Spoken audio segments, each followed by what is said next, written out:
kini tuh mah nyen orang sing tadi mu tetemulan di pekarangan nih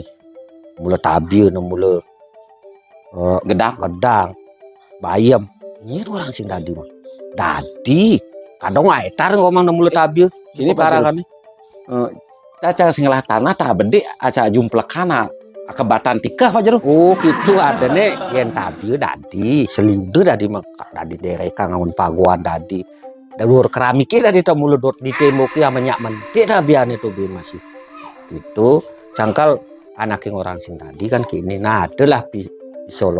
filosofinya gitu filosofi apa dan anak tuh sing ngerti bagian bahasa keren tuh yang bahasa nih Subuh-subuh polosan angon ngerti kini tuh Pak cangkal sing bangun mulu tabiu di pekarangan nih nyenau ngolah panak ceni marane baru bisa tindak gitu mau buah tapi ada barak san tuh buahnya bakat empu karena barak kadang manisan mah itulah san copak kepake kucek kangen di peninggalan kan ngahapi mah tapi ada yang ngeranang sing dadi mah nyen orang sing dadi yang komang besing lapan aja nih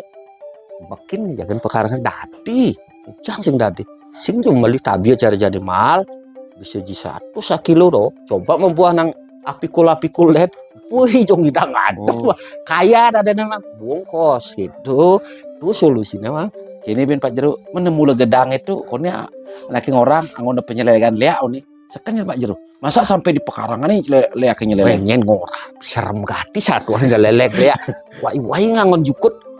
nah nike saja orang penyelelegan lea bang sing ada nak beli gedang takut dia selelegen dia gedang ini sing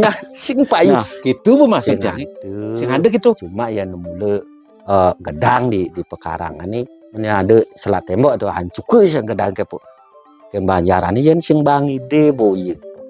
pasti ngai gereng tuh gitu mah nah yeuna geng ide nak sing nah pasti ide bisa jak kampel ngadep yang ono lawar gedang gitu tuan orang ngeranang sing tadi pak ngakuyut intinya pasti uyut ngajak banjaran gitu makanya sing nemu ane ukuran aloh ngon jukut kawan kini gitu adik cok lea serem takut jang itu gini yang kan tenawang gitu jadi ya coba Pak Jero ngemang tiang nah solusi, gitu. Solusi atau pepina berarti dadi pertemuan gitu di pekarangan tuh dadi itulah filosofinya gitu iya bukan kan berjelasan iya tapi ya nak cenek bisa empuk ke kadena manisan kan gitu tuh sejati memang menghindari itulah ya itu